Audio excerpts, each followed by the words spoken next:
Millal on aeg edasi liikuda? Kui sa tunned enda sees rahu. Rahu selles osas, mis on olnud, ja rahu selles osas, mis tuleb.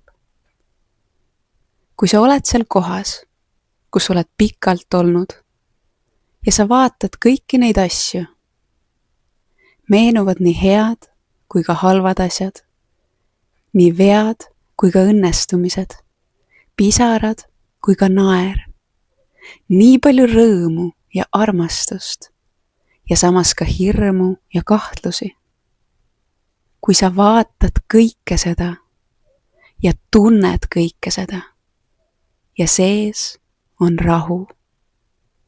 Sinu sees on selline mõnus tunne, et ma ei olegi enam siin ja on aeg edasi liikuda. Edasi liikuda veelgi parema ja suurepärasema suunas. Ja siis tuleb see tänutunne, see soojus. Nüüd on minu sees rahu.